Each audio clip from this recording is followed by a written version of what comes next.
Hello,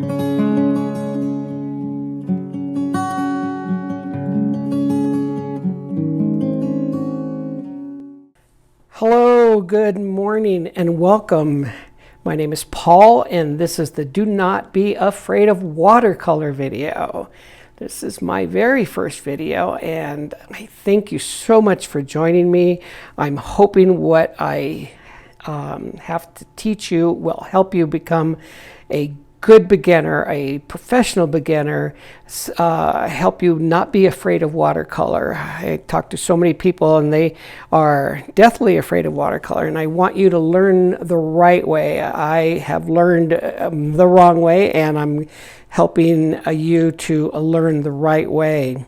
So we're going to discuss my watercolor supplies today. We're going to start with my palette. This is a John Pike palette. We have 20 wells. My colors go from cool to warm.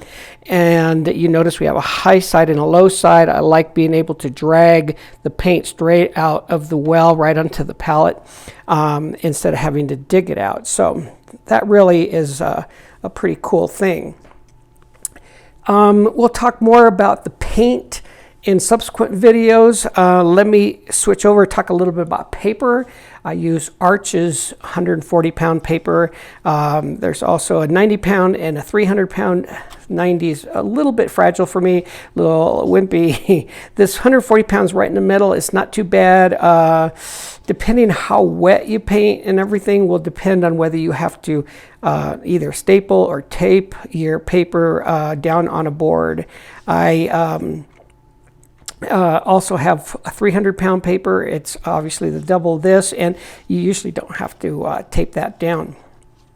Now, Arches is a good paper because it comes sized, which means that when you put the paint on, the paint doesn't immediately just sink in. It sits on top just for a moment to allow you to move it around and play with it. And I really like that. The other thing I like is that you can use both sides of Arches. Just really do me a huge favor. Do not go out to Hobby Lobby or Michael's and buy a pad of watercolor paper. That'll kill you. I promise you. That'll just frustrate you more than anything in the world. So let me move on a little bit to brushes. Brushes, unlike paper, you can get a cheaper kind of synthetic brush that are pretty good. These Princeton brushes are synthetic and they work pretty well. I have a couple of wash brushes, square brushes, quill brushes. You'll notice the body in these quill brushes, isn't that beautiful? Holds a lot of water. These are squirrel. There's also a combination, squirrel and synthetic, and a synthetic. And then these are my round brushes I use. And these are both synthetic brushes. There are some very, very expensive Kolinksy Sable brushes that you can get that I wouldn't recommend until you are real comfortable with watercolor and you're ready to move ahead. Sponges. I have a couple of sponges over here next to my water wells, and I use those to just dab my brush on to remove excess water.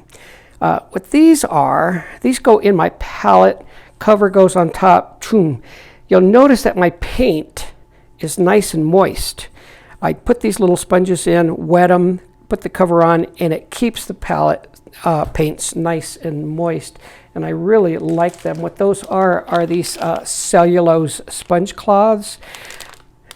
Durable and reusable. How about that? They're packaged of 3 7 by 8 inches.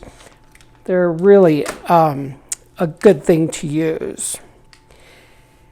I have a couple water containers. That's all personal preference. The only thing I say to you is if you can't see the bottom of your water container, that's when you need to change your water. Up until then, you're just fine. Spray bottles. I've got a couple. I've got a small little Holbein one here. Has a nice little spray, handy. Then I have a bigger one here. This is called Aqua Mist, and it puts out a nice fine mist, and I really like that. Watercolorists need spray bottles, so I highly recommend investing in one or two. This color wheel that I have here is pretty simple. It's only $4 or so. And what it is just for reference. If I need to see the complement of a color and I'm not thinking of it at that moment, these are great to have to be able to use for reference. On the bottom of everything that you see here are these puppy pads for, like little dogs, right? And on the back side, they've got this blue liner. And of course on the inside, real absorbent area. And I tell you, they've taken every mess that I can throw at them. They are pretty awesome. I use these all the time, and what's really good is they come in handy when I don't have a sponge or a paper towel at that moment. I just dab it right on the pad, and it works really, really well. All the supplies that you see here will be in the description below. I ask that you please subscribe, share, and like. I hope you learned something for this video. Next time we will talk about watercolor paint and some of the properties of each one.